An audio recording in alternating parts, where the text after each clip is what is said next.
There's even more evidence that the Trump administration is ramping up its assault on women's access to health care. But we're also seeing more people fighting back. The Hill reports that more than 70 pro-women's groups are asking the Trump administration to call off the planned destruction of roughly $10 million of usable birth control products being held in a stockpile in Belgium. And we're also seeing resistance here at home. Congresswoman Sara Jacobs from California is now pushing for IVF coverage for military families. She introduced legislation this year that would require military health care to cover all fertility treatments for service members and their families, including in vitro fertilization and egg freezing.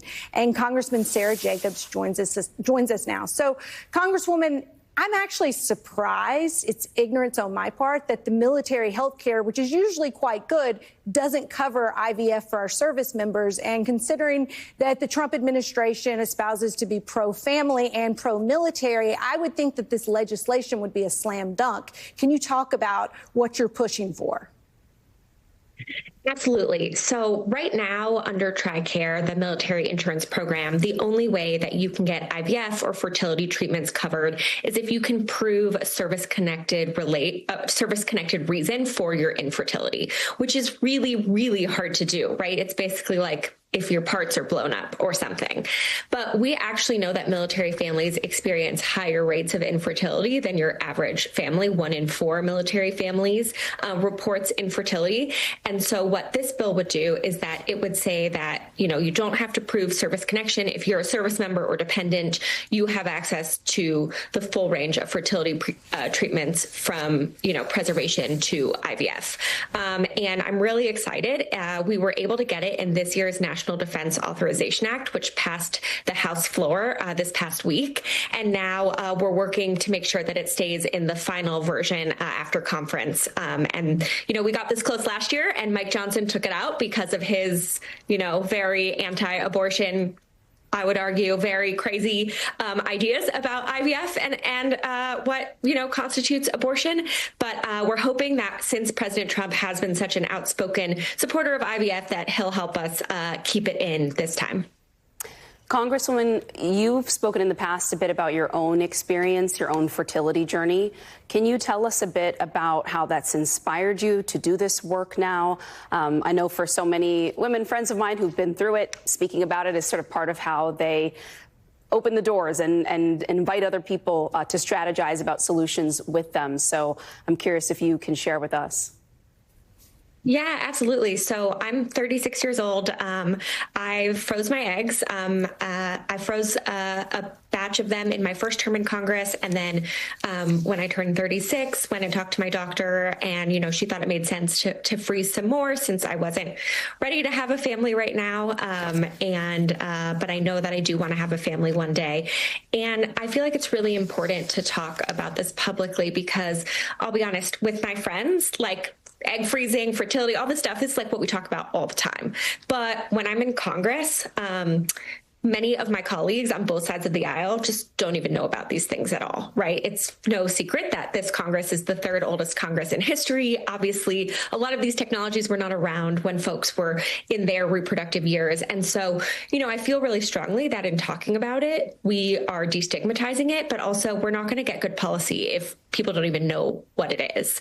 And actually, this talking about it publicly is what inspired this bill for military families, because I represent San Diego, the biggest military community in the country. And I was at a roundtable with service members shortly after talking about my first experience freezing my eggs. And a young servicewoman came up to me and said, I read your story. It was so inspiring. I really wish I could do something like that before I deploy.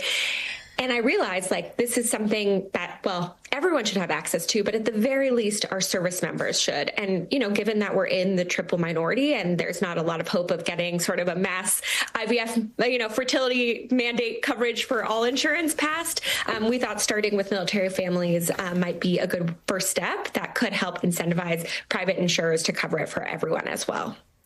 Congresswoman, I really appreciate you sharing your personal story with us. I wanted to, if I could, pivot to something else that I know you've talked about a lot, and that has to do with foreign policy. This week you posted, which I thought was very powerful, this is the worst resume I've ever seen about Donald Trump seeking the Nobel Peace Prize. Elaborate, if you will, in the context of Trump's foreign policy about him being the self-proclaimed peace president, and why in his first couple of months of office, or his first 10 months in office, he has made a compelling case why he does not deserve the Nobel Peace Prize. Look, President Trump campaigned on being the peace president, and I think he tapped into a very real feeling among Americans that our sort of bipartisan foreign policy consensus was not necessarily serving them. And I feel that really deeply, right? I represent the biggest military community in the country. I'm also one of the youngest members of Congress, right? Like, I was in middle school when September 11th happened, and we're still dealing with the consequences of the decisions that were made right after that. I actually was hopeful that maybe, this, push to get a Nobel Peace Prize, this idea of being the peace president, would move our foreign policy into a better direction. But unfortunately, it's not what we've seen. First of all, he's decimated all of our foreign assistance, which we know is one of the most effective things we can do in order to prevent conflict. And he's launched unauthorized strikes in Iran against, a cartel boat off the coast of Venezuela, has threatened to do the same in other places around the world, including in Mexico, which will really impact San Diego, which is also a border community that has a lot of stuff that we do with Mexico across the border. And at every turn, instead of actually doing what needs to be done in order to solve some of these really tricky conflicts, he has done the opposite. And so, the cherry on the top is renaming the Defense Department, the Department of War. I'm going to introduce a bill to rename the State Department the Department of Peace. Maybe it'll help us get some more funding for diplomacy and development and the things we know actually help prevent war. But, it seems that he's clearly not actually following through on his idea of being the peace president. Congresswoman Sara Jacobs, thanks so much for joining us tonight. Thanks for having me.